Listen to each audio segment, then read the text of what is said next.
เทียบพลังเสียงให้ดูพัดลมตัวนี้ผมเปิดให้ดูนะแรงสุดเสียงประมาณนี้นะครับแล้วเดี๋ยวผมจะเปิดตัวนี้ให้ดูตัวนี้ดังกว่าแน่นอนความถี่เขาก็สูงกว่าด้วยนะครับเขาบอกว่าทุกลมหายใจมีค่าในภาวะที่เรากำลังเหนื่อยกำลังเผชิญกับปัญหาอะไรบางอย่างเนี่ยบางครั้งก็เก็บลมที่จะเป่านกหวีดเอาไว้ใช้ดีกว่าผลิตภัณฑ์ตัวใหม่จากไนท์คอร์ค่ายไฟฉายที่เรารู้จักกันดีไนท์คอร์ NWE 10 Electronic Emergency Whistle พลังเสียง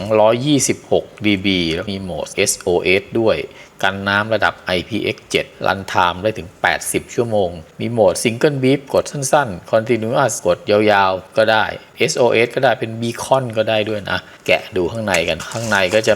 มีคู่มือถ้ากลัวเล็กเดี๋ยวผมให้ลิงก์ดาวน์โหลด PDF เอาไว้อันนี้สาย USB Type C to Type C แล้วนะไม่ยาวไม่เกะกะตัวเครื่องไม่ได้หนักอะไรมากครับน้ำหนักเขาบอกว่า38กรัมมี2ส่วนนะตัวเครื่องเนี่ยจะเป็นแค่นี้มี4สีขาวอันเนี้ยมีสีส้มสีเขียวแล้วก็สีดำผมแนะนำให้เลือกสีสดๆแต่สีขาวนี่เขาส่งมาให้ก็สวยนะอุปกรณ์เล็กๆตัวนี้เขาเรียกว่า Outdock DOCK นะมาจากคำว่า docking Outdock ง่ายๆแต่ว่าได้ประโยชน์เป็นยางรัดกับแฮนด์จักรยานรัดกับอุปกรณ์สายกระเป๋าสายเป้อะไรเราก็ได้หรือว่าถ้าเรามีสายอุปกรณ์ที่เป็น Molle System เราใช้ตรงนี้ก็ได้หรือว่าเรามี Headband ที่อยู่กับไฟฉายคาดศีรษะอยู่แล้วตัวนี้ก็จะใส่ได้พอดีเลยเป้น้ำสายกระเป๋าอะไรพวกนี้เราใส่ตรงนี้ได้เลยเนี่ยจะไม่ใส่หมดนะใส่แค่นี้จะขี้เกียจเอาออกตัวนี้หนีบเข้าไปติดอยู่อย่างเงี้ยครับถ้าไม่ใช้กับด็อกเนี่ยเราก็มันเหน็บกับสายกระเป๋าตัวนี้โดยตรงเลยก็ได้อย่างนี้ก็ได้เขาจะเป็นคลิปแบบมีเงี้ยงอยู่ตรงนี้โอกาสที่จะหลุดเองเนี่ยยากมากถ้าไม่เจตนาที่จะบีบตัวนี้แล้วก็ดึงออกมาเนี่ยหลุดยากมากส่วนตัวด็อกกิ้งเนี่ยก็ไปใส่กับพวกแฮนด์จักรยานพวกอะไรที่มันเป็นท่อกลมๆสะดวกสบายเลยช่องนี้เป็นช่องชาร์จ USB Type C ก็จะมีตัวยึดไว้แบบนี้นะการหล่นหายเดี๋ยวผมจะลองใช้power bank ใช้มิเตอร์จับกระแสดูว่ากระแสชาร์จเขาเท่าไหร่อินดิเคเตอร์ก็จะแสดงเป็นเม็ดเนี่ย4เม็ดสีน้ำเงินก็เข้าใจง่ายฮะดวงละ 25% กระแสชาร์จไม่สูงมาก230กว่ามิลลิแอมป์126 dB เนี่ยมันดังมากเลยนะแต่ว่ายิ่งเวลาออกกลางแจ้งแล้วมันความดังอย่างเดียวไม่พอไอ้คลื่นความถี่เสียงของเขาเนี่ยที่ออกมาแหลมๆเนี่ยมันจะยิ่งทำให้ไปได้ไกลทะลุทะลวงได้ดีเลย126 dB เนี่ยดังประมาณไหนเครื่องบินเจ็ตตอนกำลังขึ้นหรือลงเนี่ยประมาณ140 dB เสียงวีดตอนที่มันเทคออฟเนี่ยกำลังจะขึ้นนกหวีดธรรมดาที่เราใช้กันดังเต็มที่เลยก็น่าจะประมาณ120 dB แต่ว่าถ้าจะให้ดังถึง120 dB เนี่ยเราต้องใช้พลังในการเป่าเนี่ยค่อนข้างเยอะเลยนะเหนื่อยเลยอะถ้าคนไม่เคยเป่าอยู่ประจำเนี่ยจะยิ่งเหนื่อยเลยแล้วก็ความถี่ที่เขาเจเนเรตออกมาเนี่ย 3,300 เฮิร์ตซ์ในโทนแหลมๆหน่อยก็มีซิงเกิลก็คือปิ๊บเดียวแบบนี้โอ้โหดังนะเนี่ยถ้าเกิดเรากดค้างก็จะเป็นวิสเซิลเป็นเหมือนเราเป่านกหวีดดังมากแล้วเนี่ยแล้วก็รันไทม์ได้ถึง80ชั่วโมงการพกพาเนี่ยนอกจากใช้ด็อกกิ้งแล้วแขวนคอก็ได้ถ้าเรามีสายหรือว่าถ้าเรามีแลนยาร์ดพวงกุญแจอะไรตัวนี้เขาก็จะมีห่วงสำหรับห้อยให้นะมันควรจะอยู่ในที่ที่มันหยิบง่ายนะครับบางทีเราลอยทะเลอยู่อย่างเงี้ยเรือแตกหรืออะไรก็ตามเราเป่าไม่ไหวหรอกหรือเราเก็บแรงเก็บลมหายใจเราไว้ดีกว่านกหวีดในกิจกรรม outdoor ในกิจกรรม adventure นับว่าเป็นสิ่งจำเป็นมากๆเมื่อก่อนนี้เราก็ใช้กันแต่นกหวีดใช้เป่านะแต่เดี๋ยวนี้เรามีนกหวีดอิเล็กทรอนิกส์อย่างดีๆขึ้นมาเนี่ยไนท์คอร์เขาทำตัวนี้ออกมาดีมากก็เป็นอุปกรณ์ที่ใช้ในเชิง rescue survival การ escape การเอาตัวรอดได้หลายรูปแบบเลยในบ้านเราเนี่ยเรื่องสัตว์ร้ายเรื่องอะไรอาจจะไม่ค่อยเยอะเท่าไหร่แต่ก็มีนะครับบางทีมันก็ไม่ร้ายหรอกพวกกวางหรือว่าพวกเม่นหรือตัวอะไรที่มันมาขโมยอาหารในแคมป์อะไรเงี้ยเราก็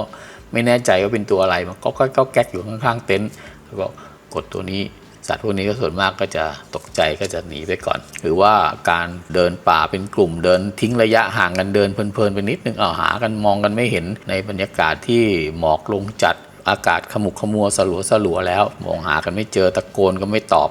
ก็ใช้นกหวีดช่วยหรือแม้แต่การ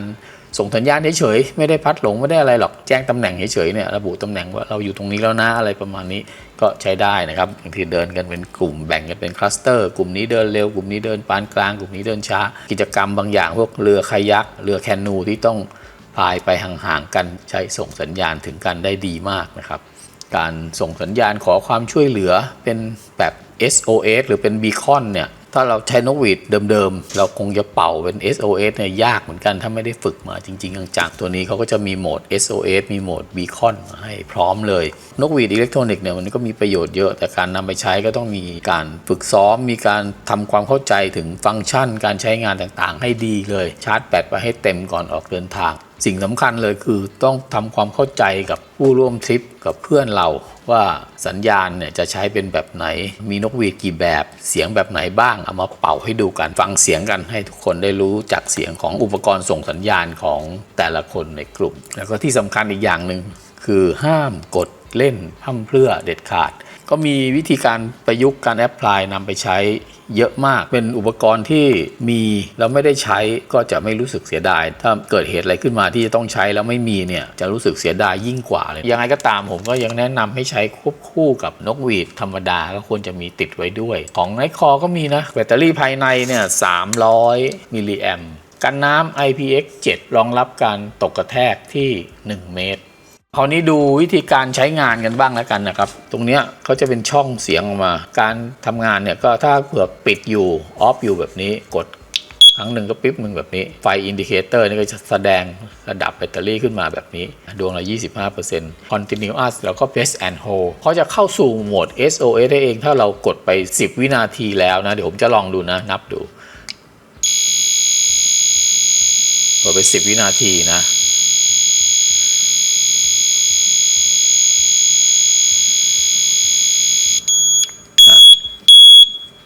เนี่ยเข้าสู่โหมด SOS เองแล้วแสดงว่าเรากดยาวขนาด10วินาทีเนี่ยเราต้องการขอความช่วยเหลือแล้วหลังจากนี้เราไม่ต้องกดละเราก็จะปล่อยเป็น SOS อย่างเงี้ย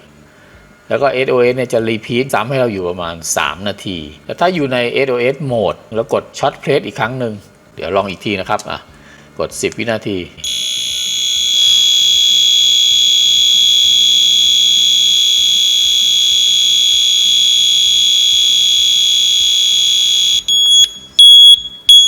นี่เข้า SOS แล้วนะครับ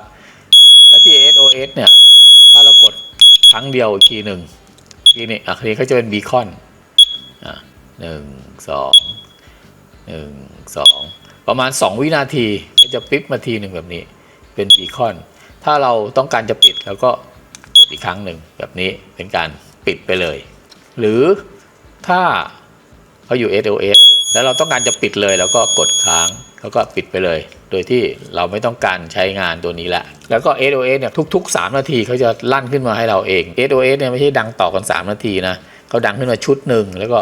หยุดแล้วก็เว้นไป3นาทีแล้วก็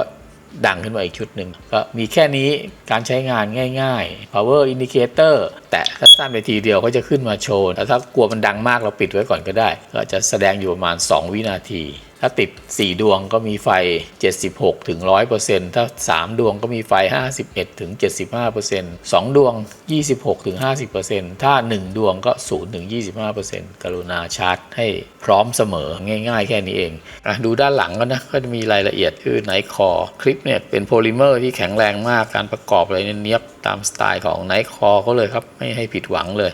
มี serial number มาด้วยตรงนี้ด้านใต้ของคลิปเนี่ยตรงนี้จะเป็นยางซิลิโคนด้วยนะกันลื่นเวลาเราหนีบกับสายกระเป๋าสายอะไรก็ตามแต่มันก็จะไม่ลื่นไม่ไหลไปไหนง่ายๆนะกระเป๋า EDC แบบเนี้ยติดไปเลยอย่างนี้แจ๋วเลยตอนนี้ผมไม่แน่ใจว่าเริ่มจำหน่ายหรือยังแต่ไม่น่าจะหายากของไนท์คอเดี๋ยวผมใส่ลิงก์ไว้ให้ใน description ใต้คลิปขอบคุณไนท์คอส่ง NWE10 มาให้เราได้ทดสอบเลือกใช้กันขอบคุณทุกท่านที่ติดตามรับชมครับพบกันใหม่คลิปหน้าสวัสดีครับ